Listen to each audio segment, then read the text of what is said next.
I don't know whether you knew this, but all narcissists actually do disclose who they really are. If you really listen very carefully to what they say, to watch their behaviours, they do disclose who they are.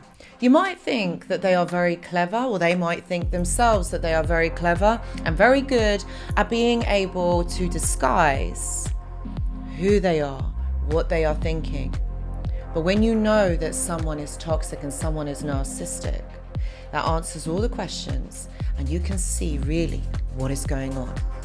In this video, I'm going to explore how you do this.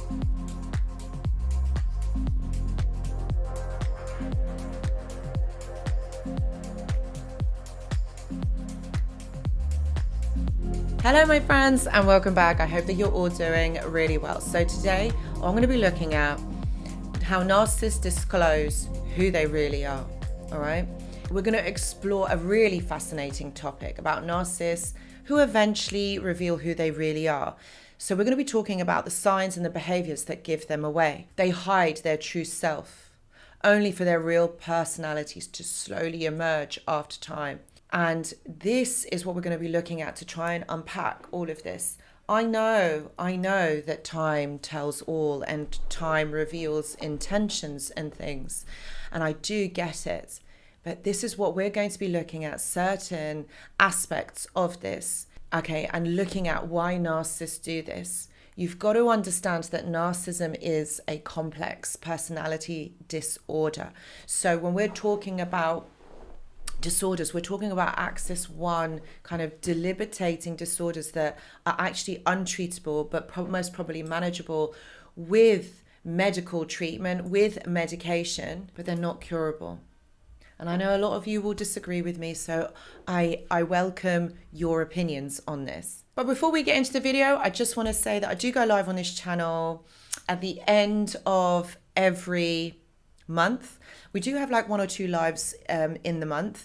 If there's questions or there's something that's on your mind, I'd say come on over. I'd love to hear from you. And if there's something that's on your mind or there's some questions or things that you would like to know more, come on over. I'd love to see you on the live. Okay, so what you have to remember is that narcissists are masters of disguise. And the reason why they are masters at disguise, and I'm not laughing about this because this is not a laughing matter, but narcissists hide who they really are because deep down on some level, they know that what they are doing is not right.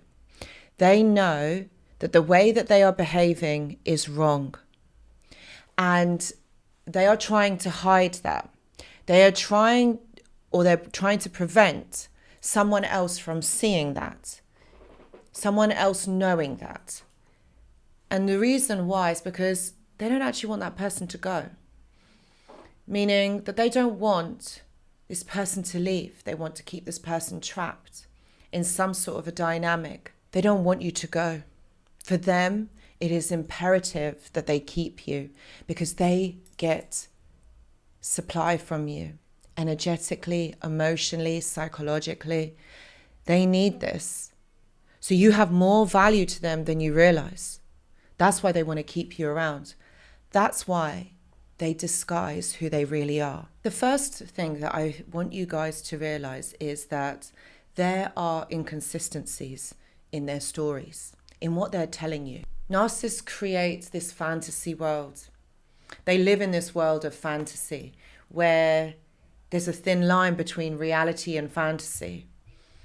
And whatever they're saying, they can't back it up. There's no evidence for this, yet they believe that there is. It could be that, for example, they're talking about some sort of achievements or experiences that they have had. And they'll say one thing to you, and then a few days later, a few weeks later, they tell the same story with different applications to the story. Or they might tell somebody else something completely different. There's no congruency. One doesn't match up with the other. And they create this image of themselves where things just do not add up. It could be that they exaggerate something to make them sound a lot more amazing than they actually are. I remember, who was I talking to? I think it was either a friend of a friend. She had been dating a narcissist, and I think he was a footballer or something like that. Was he a footballer? Gee, I can't remember now. Anyway, he said that he played for a team that was higher in a division than he actually did. But there was more to it. But what I'm trying to say is that this person tried to make themselves out to be a lot more important, a lot better than what they actually are. But actually, it turned out that he played for a lower level league or something like that. You guys know what I mean, because I don't know anything about football, but that is what had happened. And he made her believe that he was heading for stardom, that he had contracts filled out and all of that stuff. And so what he was doing, he was trying to build himself up to be a lot more, credible than what he actually is, but he wasn't. And it was about his image, thinking that she would never find out or she would never know. I think she ended up finding out, and she was just she didn't end up leaving him because of, he was just in a low level league. It was more about the fact that he had embellished the story to make himself out to be this most amazing person. There was more to it. And I think also he had this really lovely car. I don't know, it was a Ferrari or a Porsche, obviously to match with that footballer lifestyle. And she remembered it was a hired car. So he only hired the car for 1 or 2 days when he was taking her out or something, when he was going out around his friends. So basically he rented this life. But it's just an example that I wanted to kind of show you how narcissists or narcissistic individuals will use these tools to make out that they're a lot more important, a lot more amazing than what they actually are. And what you'll find that over time, the details don't add up. Nothing adds up. One doesn't correspond to another. And it might seem plausible because you're not going to question it at first. Why would you? You're out with this person or you're with this person. You like them, they like you, and everything's going well. But then after a while, you get to see that there's holes in the story. And that's what I mean. The details don't add up. The next one is the lack of empathy. All right. This at first, I'll be honest, is not easy to see. It is only after a length of time that the person gets to realize, or you get to see that actually this person doesn't care. They can't feel the same things you do, and they don't care how it makes you feel. And I don't know about you, but that's one of the most challenging, that's one of the most difficult things that can actually happen. Because how can you just not care? But for a narcissist, they don't have those emotional skills. They don't have that. They don't know, or they don't understand, or they don't want to understand how something makes you feel. So they're not invested in finding out. They're not invested in knowing. They just don't care. And that's the issue. And it becomes very surface level. There's no depth to your connection. There's no depth to your relationship. There's no growth. You can't move forward. You can't get to the next level. It's all about just having no understanding, nor do they want to actually understand. And that is the issue here. Their true nature, over time, it surfaces. You see it. And it's just not good. It's just something that is really hard to understand, how someone can not care, because they don't actually care. The other thing that really reveals them is this need for admiration. Once again, might not be so obvious right at the beginning, but it becomes apparent that this person always needs some sort of attention, something to make them feel good, something that you need to do, something that you need to say to make this person feel good about themselves. And it becomes apparent, and it becomes exhausting for everybody else around them, because it's like they suck your energy dry. And I don't know whether you've heard of the term, but energy vampires. That's what we're looking at here. Energetic vampires. It's like they leech onto you and they suck all of this energy from you. Wanting positive regard, wanting your attention, wanting your emotional validation, always wanting something from you. But they are never able to give it back, because they're always needing some sort of an emotional validation, because it then conforms to them how they really feel. And they genuinely do not show any concern, any understanding, no connection. They just want you to do that. They just want you to supply that. They just want you to show that to them, but they're never going to do that for you. And that is the sad part, because it's always one-sided. That's why these dynamics, that's why these relationships are always so draining. And it makes it really difficult, again, to be able to form some sort of a partnership with this person, because that's the thing, my friends. How can you, when someone is like this? How can you, when someone is unable to give you what it is that you need? You do it for that person, but they don't do it for you. Then we've got something called manipulative behaviour. So this is where someone will trick you into thinking something else. I feel like this is so controlling. Initially, this might be subtle. You're not going to notice at the beginning. You're not going to get it. Because why would you? Why would you think that this person would want to do this to you? But as time goes on, their tactics become more obvious, because they think that you're not observing. They think that they can get away with this with you. They think that actually you're not aware enough to know this.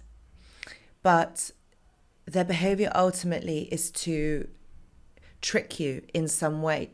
It's about to get some one-upmanship on you. They might use guilt, fear, flattery.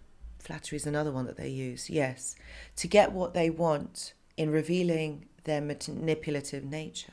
They will use emotional cues, triggers, to keep you stuck. Remember, they watched you.